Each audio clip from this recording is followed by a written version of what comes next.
Так, без 25. И, судя по всему, это уже будет начало дня. В общем-то, спать было не то чтобы и холодно, нормально, нормально. Укрылся просто спальником с головой, вот так вот. И, в общем-то, сам себе устроил центральное отопление. Вот эта вот подушка просто ужас, очень маленькая. Но хуже всего это то, что, наверное, часов так до 4, может, до полчетвертого постоянно ходили поезда, притом очень шумно, без перерыва. Спать было вообще невозможно. Такое, то спишь, то дремаешь. В общем, нужно что-то типа Амазфитов или какие-то беруши, чтобы в этом кемпинге нормально спать именно в палатке. Потому что, ну не знаю, если это постоянно, если это только мне так повезло попасть на такой трафик, то это, конечно, печально.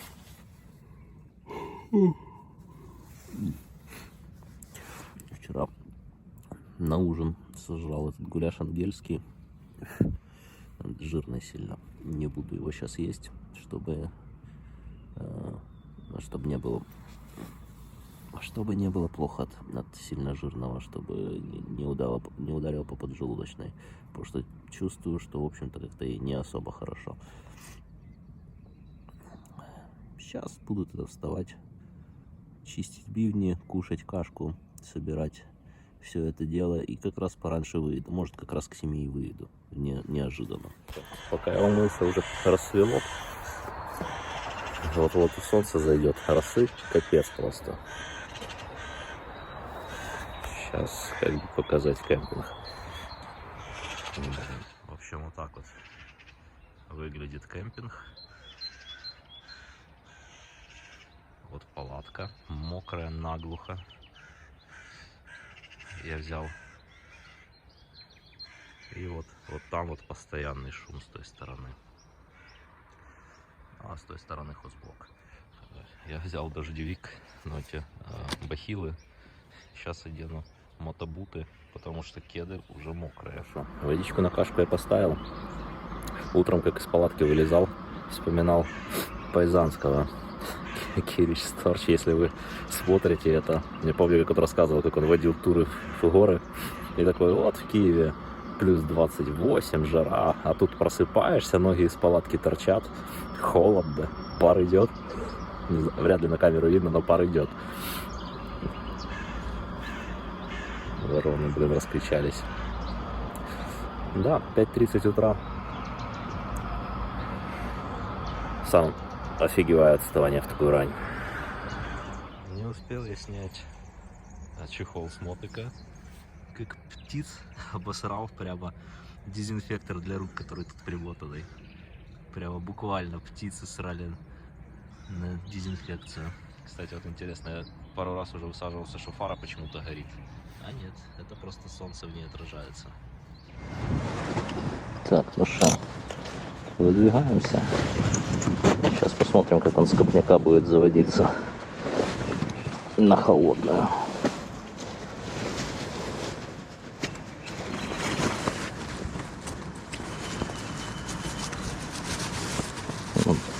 Трусы, носки сохнут, потому что влажность была дикая.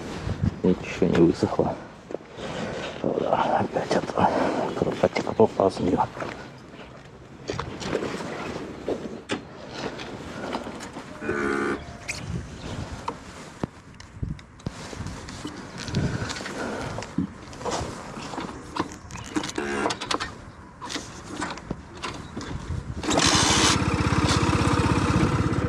Одного пика.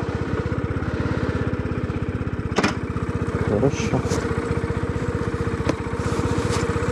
Хорошо. Тут не заряжает, тут нет. Хорошо. Лучше.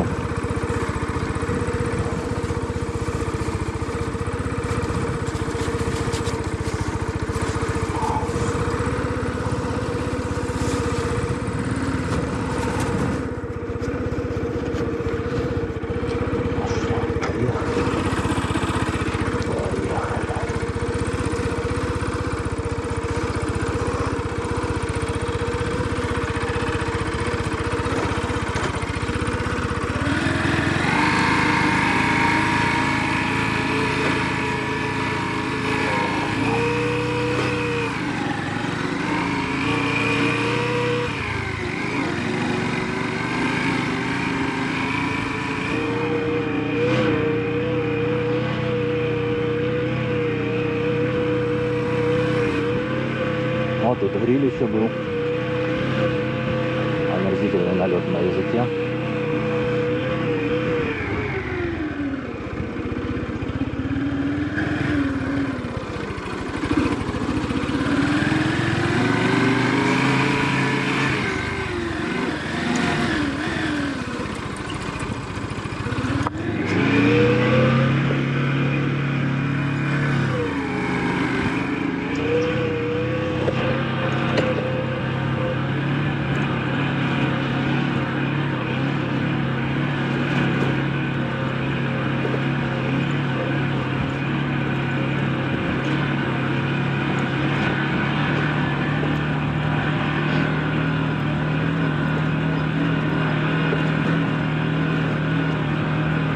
Да, брусчатка, конечно, бодрая.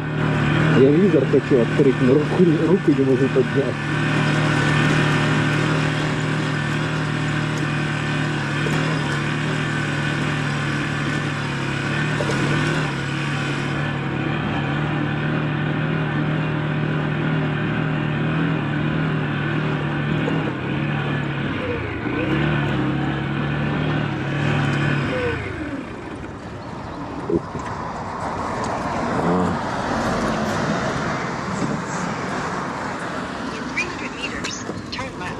Ну и чё заглох-то?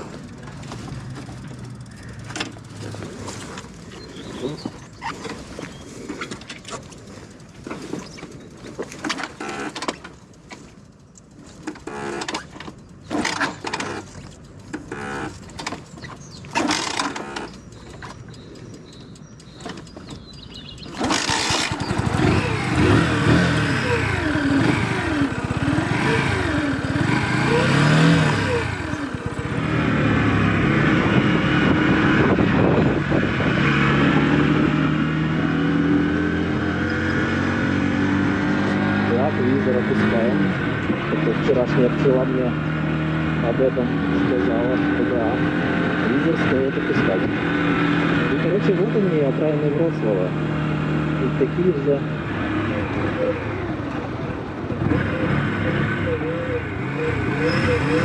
Такие же дачки, как и Варшава.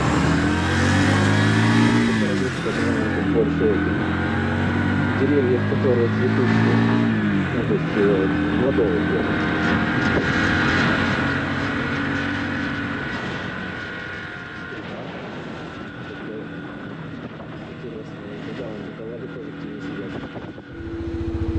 Так, заправились на 90-59, полный бак, практически под горлышко. И канистра пятая. Поехали смотреть.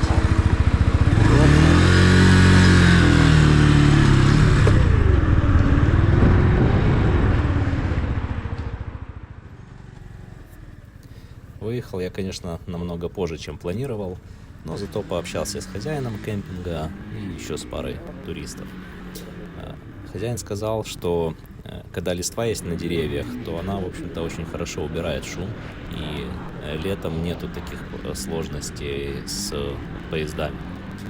Сам сбор палатки занял, наверное, около 3 часов, во-первых, с непривычки, потому что последний раз я ее ставил году, наверное, в 16-м.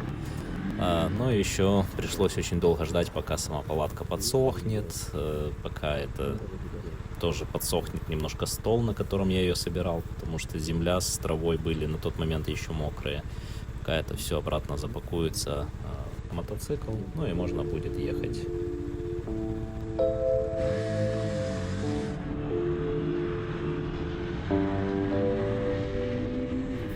Сейчас мы переезжаем речку Одра по мосту Покоя.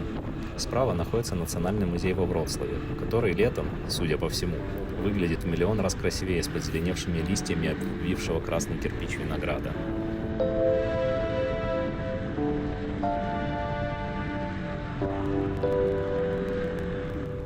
Когда я только приехал в Польшу, я много слышал о красотах Вроцлава, но ни разу туда не ездил. когда друзья собирались ехать, у меня или работа была, или что-то еще, не помню. Ну, в общем-то, не получалось. Сегодня я решил посмотреть Вроцлав с колес и не спешиваться для прогулки по Старухе, так как это было только начало путешествия и было очень много неизвестных.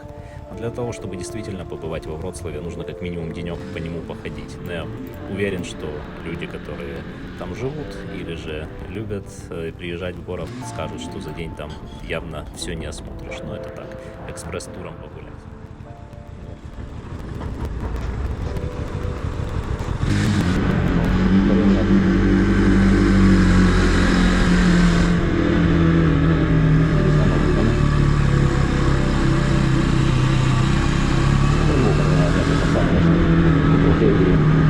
Новые старые основы.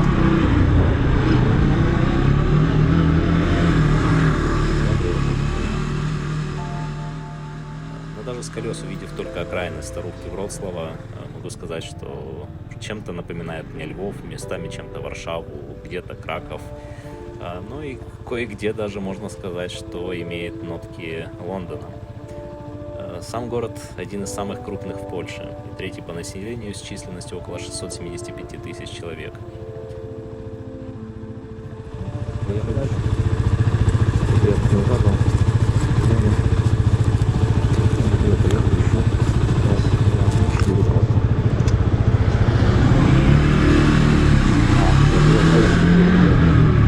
Очень хорошо.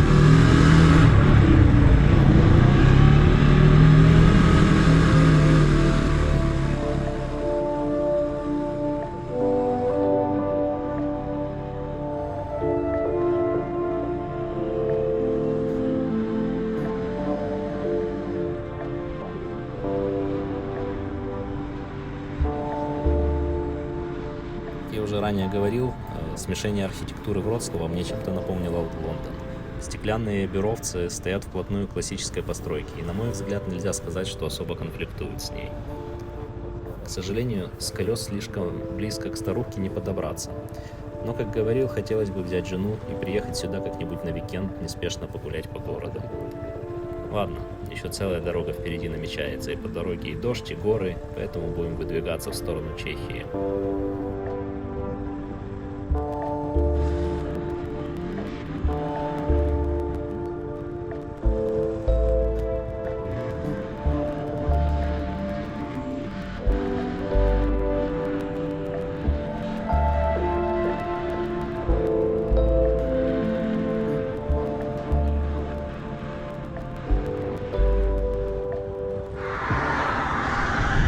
Лес, потому что у меня ремень болтался.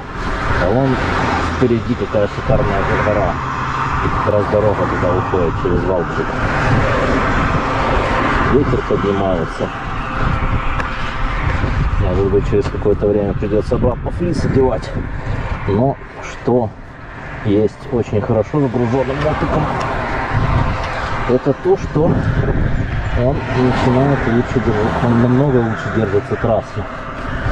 Потому что раньше такой ветер был ощутим. Прямо вот хорошо ощутим.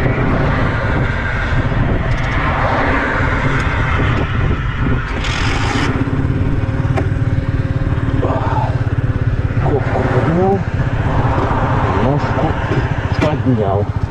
Правда? Да, правда. Все, можно держать.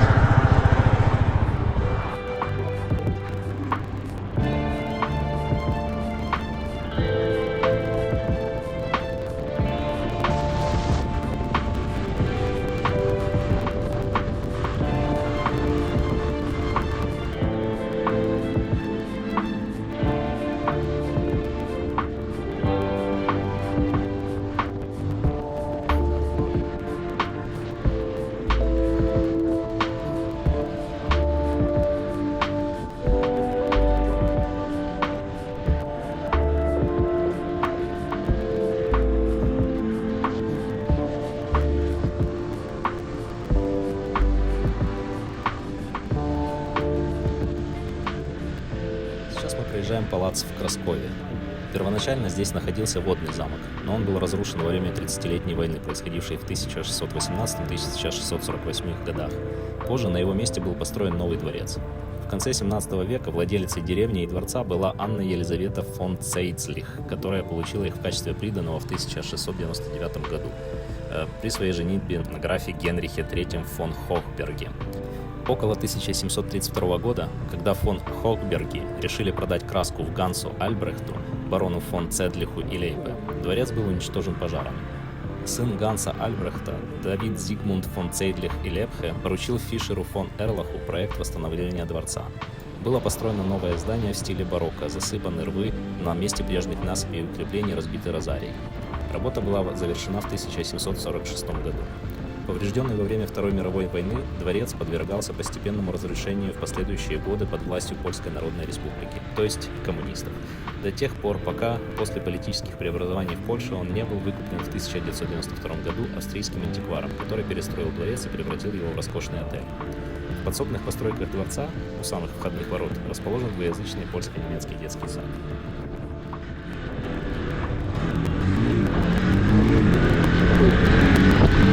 Вот она, нормальная яхта. Она мелкая. Блин, ловить волки, просто нормальные деньги.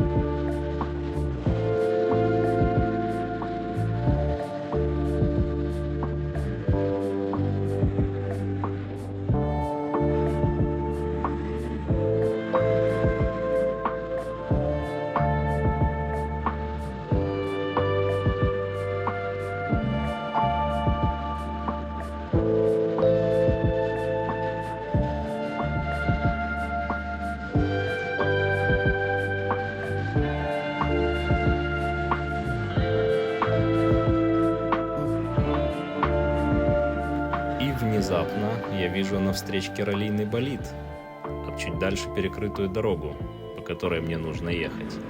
Что бы это могло быть?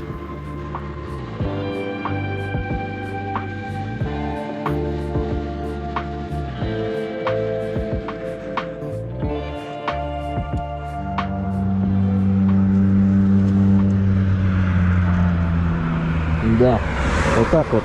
Была у меня идея по ралли-рейдам поездить, посмотреть. Только потом она как-то отпала. И тут внезапно в этом путешествии я упираюсь в закрытую трассу. Потому что почему? Потому что тут ралли-рейд. Зашибись. И я тут не развернусь. Замечательно.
Блин, я так долго этот гребаный маршрут прокладывал, чтобы все пересрало по новой.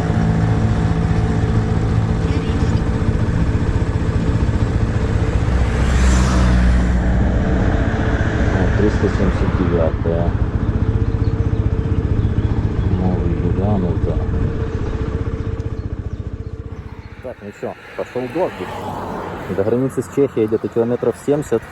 У Юры там вообще опасность потопа. Короче, я запаковался. Запаковал рюкзак со спальником, со всем. Будем ехать дальше.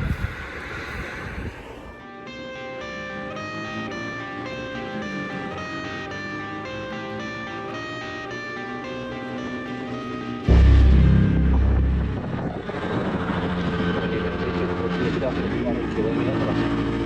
Двигались, наверное, часа полтора.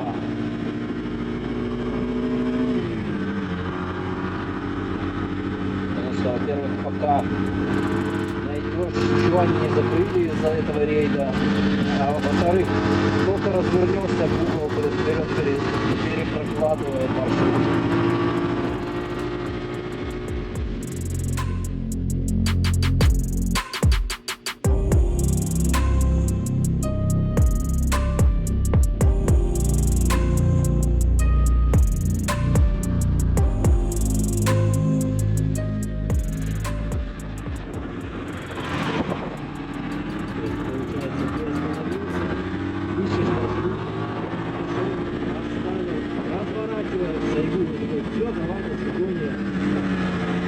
Мне насрать на то, что ты этот маршрут проложил. Я тебя сейчас другой впаяю.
Туда наверх особо не хочется. Да и вниз тоже ни хера не охота. Так, добрался я до Тоттенхайм Маузолеум. Тут вот такая вот дорожка наверх. Как бы перепад высоты. Я прошел, может, метров 7. Я уже метра на 2, наверное, выше мотыков. В общем, наверх туда ехать вообще не вариант. Даже на той дороге, где я ехал по чуть-чуть, резину несло, мылило сразу же. Короче, 500 метров придется пройти. Или 700, что-то около того Google показывает. Посмотрим, стоило ли оно того, этих 1,5 часов рысканья в поисках объезда, чтобы туда добраться. А вот такое. А вон ребята топают, кстати.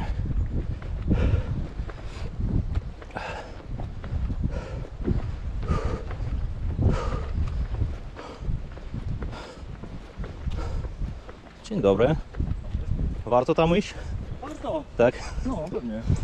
Można zobaczyć. Bo póki... Weź się do tamtej strony. Dobra, dobra, dzięki. Chodzić bez dziury, bo okazuje się, że nie ma potrzeby. А, в общем, заберемся туда наверх тогда.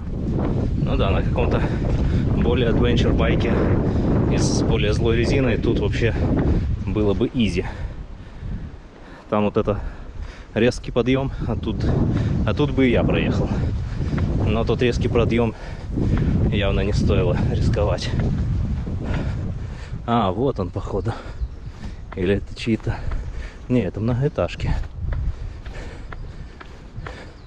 А, вон там. Блин. Бутылка лупит по ногам. Надо ее ближе будет переставить. Я подозреваю, как счастливы вот властелины дач, которые въезд к которым находится прямо здесь.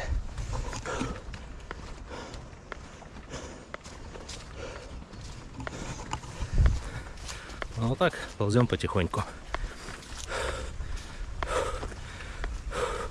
Туда доберемся, поедим батончик, попьем водички и с чувством выполненного долга будем ехать дальше. А, вот он, я его уже вижу. Вот. Там вот в деревьях наверху. Но основное, почему я смотрел его, ставил точку, то этот мавзолей находится на большой высоте. Я думал, может быть, будет возможность что-то куда-то далеко посмотреть. Ну так, на пейзаже. Но на данный... Но как бы смотрю, что довольно плотно все поросло. Поэтому есть шансы, что вам посмотреть на пейзаже не удастся. Кстати, я видел с дрона футаж прямо над ним. Такое не сильно большое сооружение. А, собственно, что ему сильно большим-то быть. Ух, те последние 100 метров или сколько тут.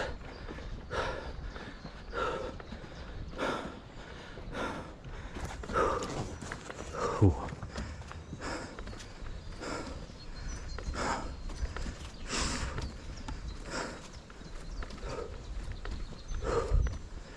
Да. И олени с баллончиками, естественно, сюда добрались.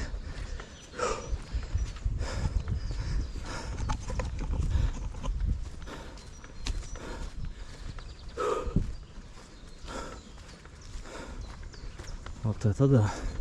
Вот это сбило дыхалку. Фу.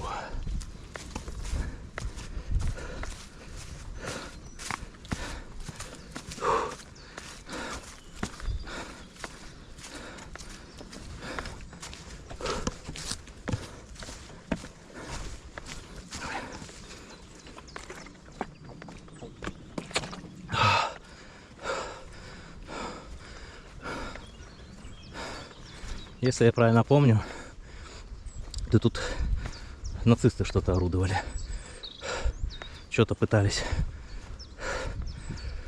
добыть. Или силы, или везение, или господство над всем миром. Вот с этой площадки. А почему?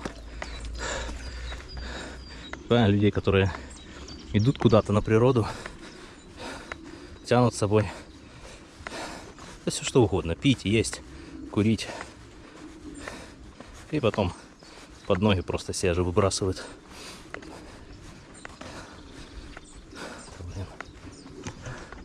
Такие вот окна бойницы. Черт, никак не попаду бутылкой в ее защелку. О, наконец-то.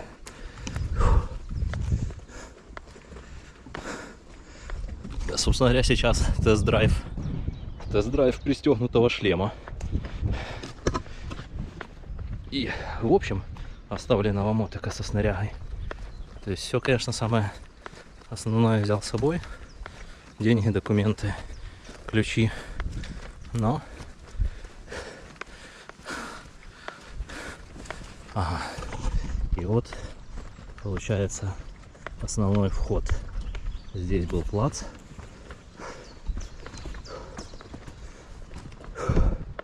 Да, повандалено все очень сильно. Кто-то костер жег. Кто-то мусор поубирал, но не осилил его вынести.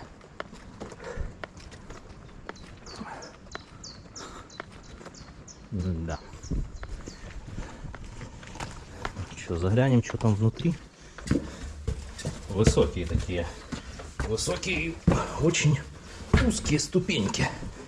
Теперь мне через вот пришлось аж переступать, потому что вот моя нога.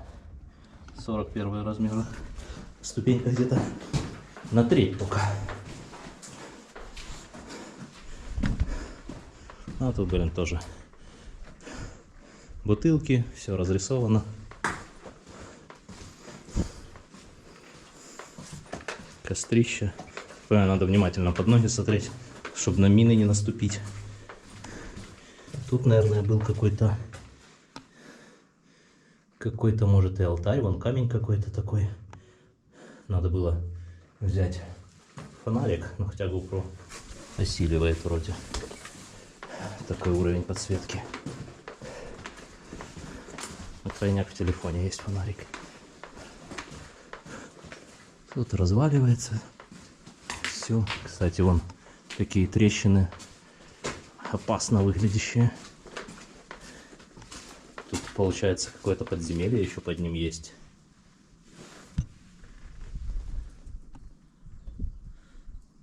Которое понемножку проваливается.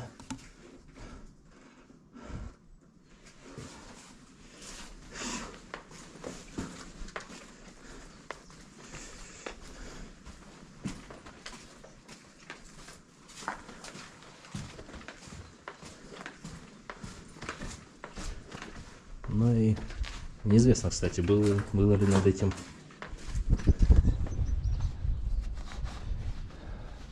кто-то заморочился, выдолбал дырку.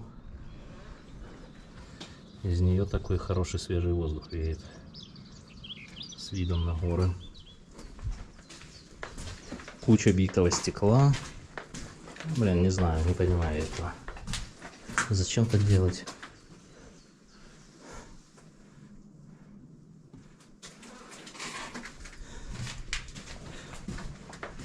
Там он проваливается, проваленная крыша уже.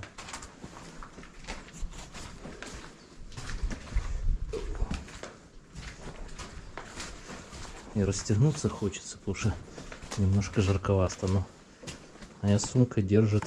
Так, что-то здесь подозрительный грунт такой, что лучше через него не проходить. Потому что есть шанс пройтись через дерьмище. А тут, собственно говоря, то же самое. Ладно. Не знаю, зачем я туда иду, потому что, по сути, оно такое же будет, как и с той стороны. Ну вот, собственно говоря, то же самое.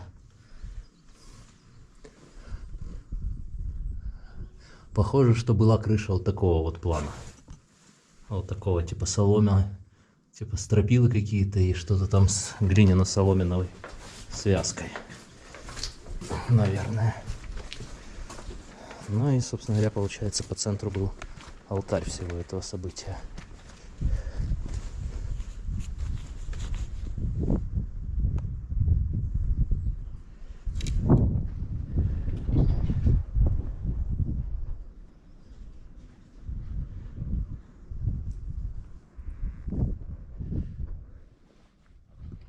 Возвращаемся из Тоттенхэмского мавзолея. Топчем по дороге энергетический батончик. Вот такой вот. Он, кстати, зачетный. Потому что тот, что я ел вчера, я уже не помню какой, но он был так себе. А этот прямо и печенька, и орехи, и нуга. Прям такой сникерс на стероидах. Вот так выглядит дорога назад. Не так ли? Какой интересный эффект. Да, так.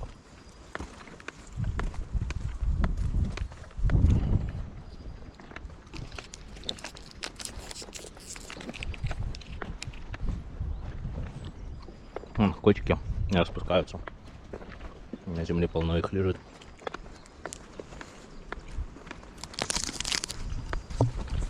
В общем, достопримечательность есть. Обгаженная, разрушенная. Странно, конечно, потому что довольно близко к границе с Чехией. Даже в Украине приграничные достопримечательности начинали пытаться хоть как-то восстанавливаться, чтобы привлекать туризм развивать и привлекать туристов. Но тут может не восстанавливать по причине того, что это было фашистская достопримечательность. Я не уверен, конечно, может она исторически не фашистская, но то, что фашисты точно тут какие-то обряды совершали, это да. Да, интересно, у меня волосы торчат.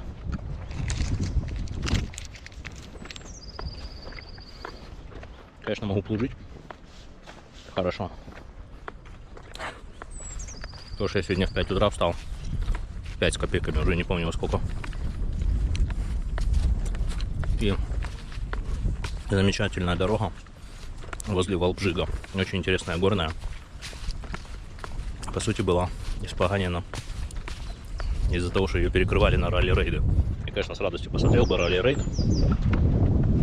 но я не хочу как-то отклоняться особо от таймлайна по маршрутам. Потому что это только начало, и тут задержишься, и все поедет. Все остальное начнет съезжать. Но этого не стоит. Хотя это, наверное, самый интересный этап райда Польши. Разве что если в Татрах есть, то там может еще можно постоять. Колеса сейчас замыленные. Ух ты. Стоять боятся. На меня кто-то прилетел. Так замечательно подлетел зад, что на меня прилетела сумка вместе с чехлом.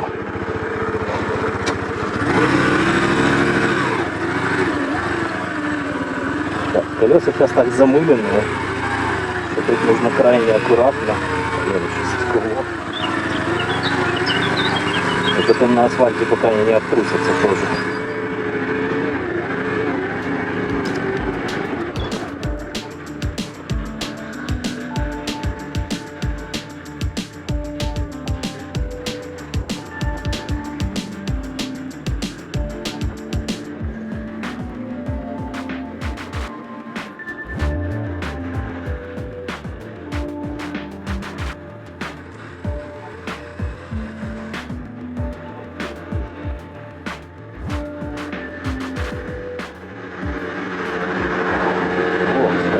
Массово, когда я не успел включить камеру, тупо черная.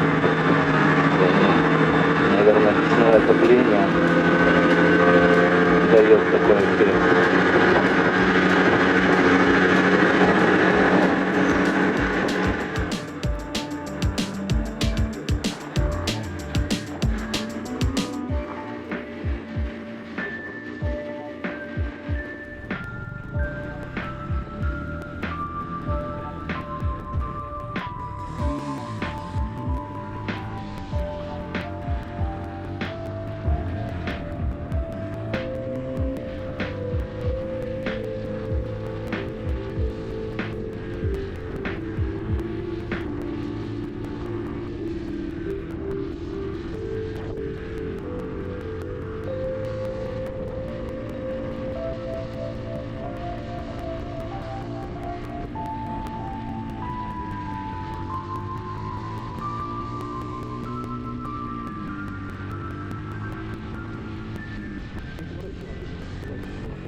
сейчас я поднимаюсь и пересекаю границу, получается, после вот этого длинного серпантина.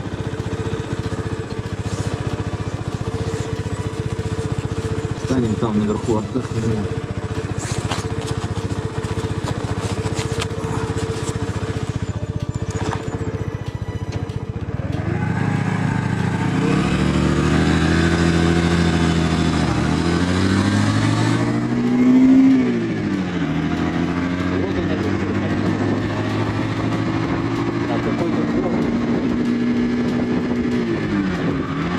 Даже разгоняться не хочется. Вот так вот едешь все там 30 километров в час. И все, и больше ничего не хочется. Красотища.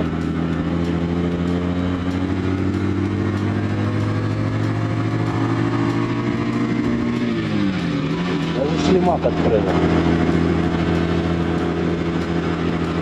Жаль только, что здесь вон так активно вырубают.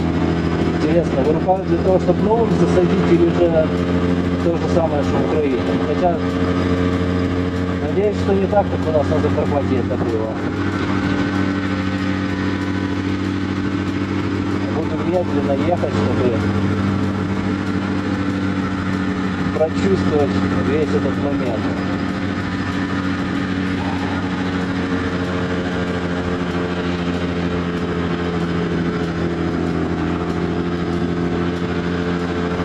Чувак, сорян, за мной будешь медленно ехать, пока не обгонишь.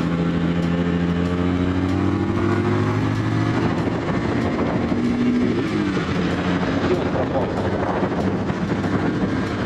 Интересный поворот. Наверное, прорежают, потому что вон сколько новых деревьев, молодых.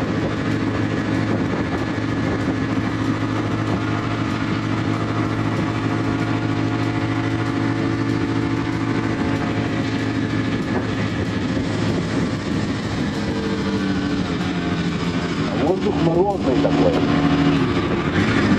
Дует прямо аж как юга так.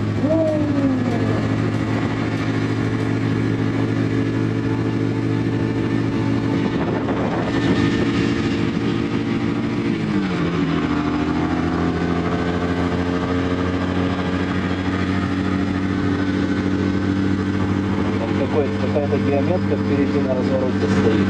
Разгрузишь что-то там. Граница панства.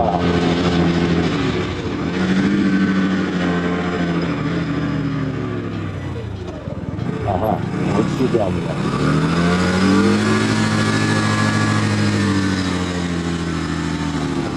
Ага, разгрузже Коварске. И вот мы доезжаем до границы панства. Сейчас на самом верху интересно будет глянуть, какая высота.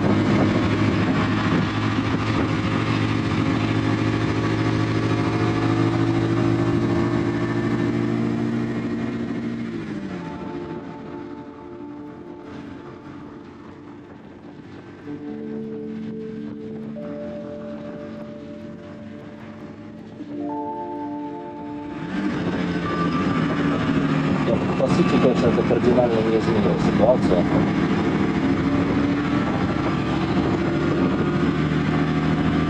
Ну да, сверху тучки такие, прямо тучки-тучки.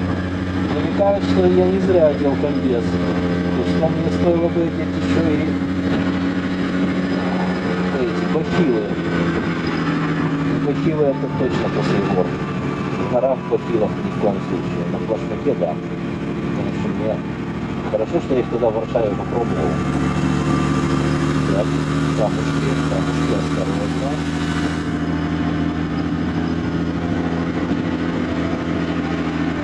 Так, давай-ка мы так пустим, чтобы они не портили.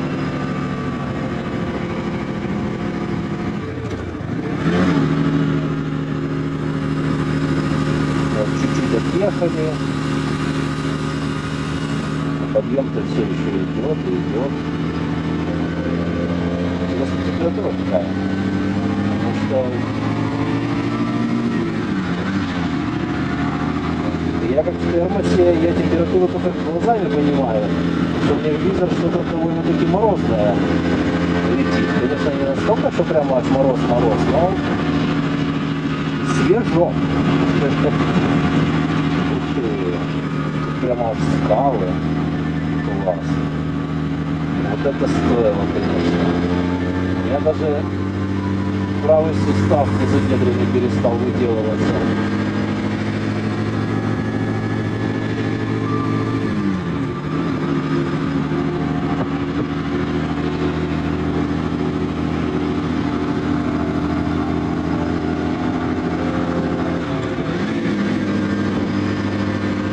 Так, а то спуск, наверное, будет.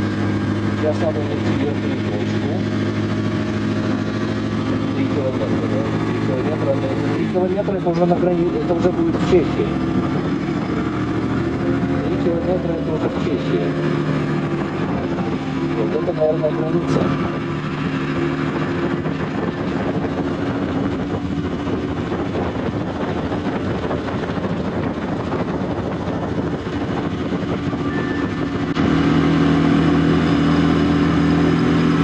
Да, это был пик.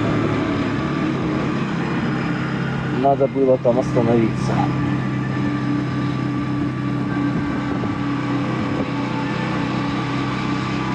Это был пик. Вон там есть еще. Не сильно большая разница в высоте. Здесь себе остановился.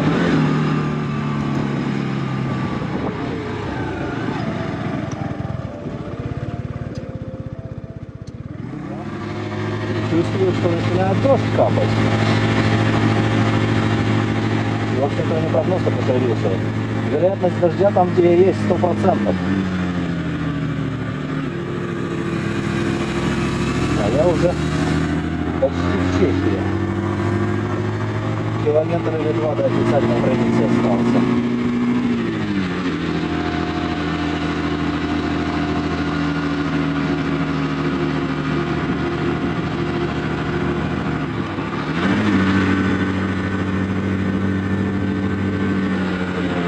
То есть я не на самом пике еще был, оказывается. То есть тут еще что-то есть выше.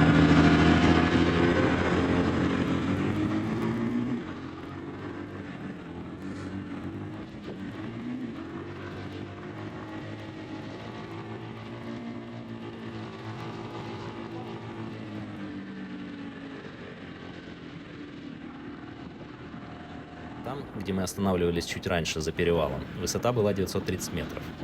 И вот мы пересекаем границу с Чехией в большом туристическом поселении под названием Малая Упа, которое расположено примерно в 18 километрах к северу от Трутнова и в 57 километрах к северу от Граца Карлове. Самая высокая точка вершины – это гора Снежка на высоте 1600 метров над уровнем моря. Здесь берет свое начало река Мала Упа, вдоль которой и разместился этот курортный городок.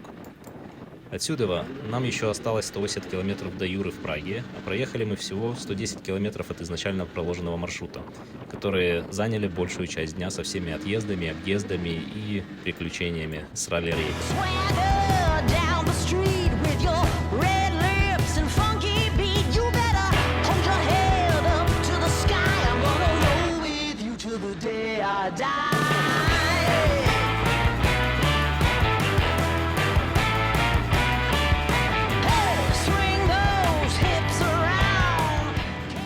Что ж, начинаем спуск к Чехии. Перепад высоты такой, что на уши давит достаточно хорошо. Проезжая эти места, мне вспоминаются поездки на озеро Синевир в Карпатах. Те же узкие дороги вдоль речушки, которые становятся все шире и шире, чем ниже высота над уровнем моря. Жаль только, что качество дорог в Карпатах и близко не могло сравниться с этой. Там я постоянно ехал между первой и второй передачей из-за ям, и несчастные 60 километров до озера преодолевали от 3 до 4 часов в первый раз. Доехали тогда мы уже к моменту, когда начало темнеть. Соответственно, после пробежки вокруг озера добирались в густейшем тумане обратно в гостиницу. Но в то же время леса напоминают Трансильванскую трассу в Румынии, куда мне очень хотелось бы вернуться в спокойной поездке, а не с эвакуационной миссией после нападения путиновской России на Украину.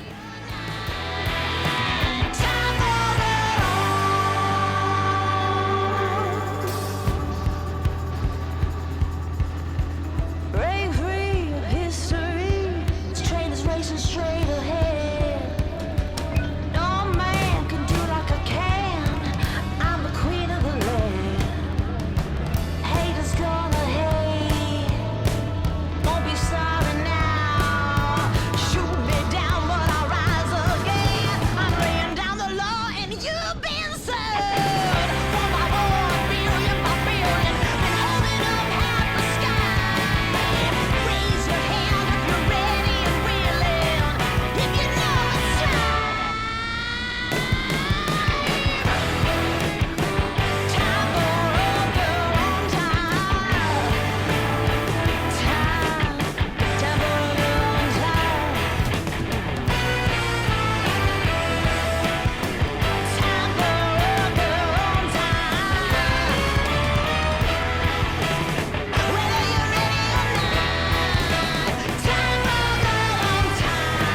в этот момент дождь резко меняется на град. И уже начали быть более ярко видны отличия в строительных материалах, которые использовались в Чехии и в Польше раньше. Начиная с первого, и все остальные встречавшиеся мне костелы в Чехии были из желтого кирпича, в то время как в Польше из красного. Так, до Праги, до Юры осталось что порядка 70 километров, плюс-минус около часа. Ноги отпадают. Отпадают, потому что нужно дальше как-то пихать этот рюкзак. Получается, особо не поерзаешь на седухе. Ты едешь все время в одном положении, ноги затекают со временем. Дождевые чехлы, конечно, офигенного качества у этих кофров. Тот второй точно так же пошел. Он обычный целлофан держится лучше.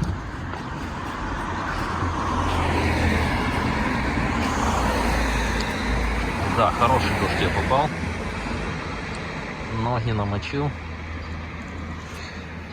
Хорошо, хоть жаль, что бахилы поздно одел. Надо было раньше одеть.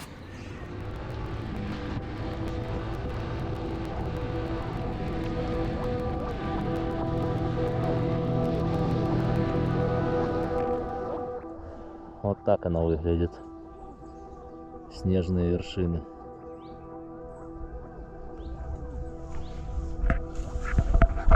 Я жалею только, что я бахилы одел поздно. У меня ноги все-таки подмокшие.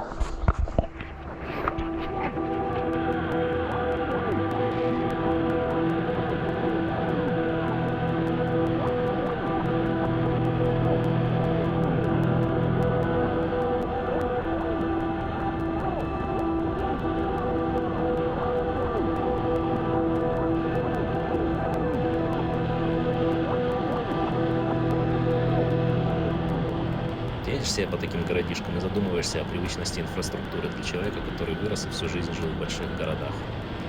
Когда у тебя есть все под боком, в магазин не нужно ехать в субботние квесты, запасаться на неделю вперед, а дома не нужно также задумываться о том, использовать что-то сейчас или оставить на завтра или послезавтра.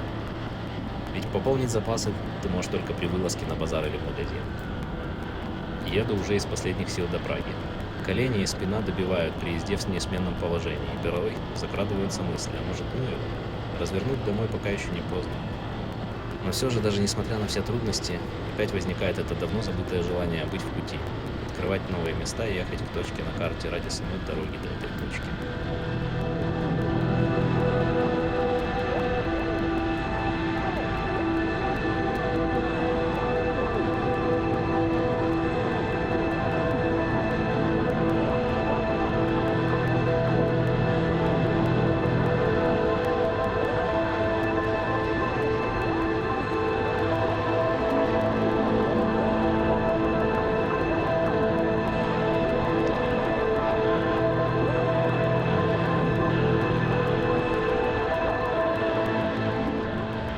И вот он, последний рывок до Праги в этой серии. Начали встречаться такие порывы ветра, что камеру дальше не нужно чистить. Просто одно мгновение и удачное направление убирает все капли с объектива. На этом будем понемножку завершать сегодняшнее путешествие, так как я был настолько измучен дорогой, что, видимо, пропустил севшую батарейку на камере. Или, может, был какой-то глюк. Но суть в том, что Прагу мы будем смотреть уже в следующей серии.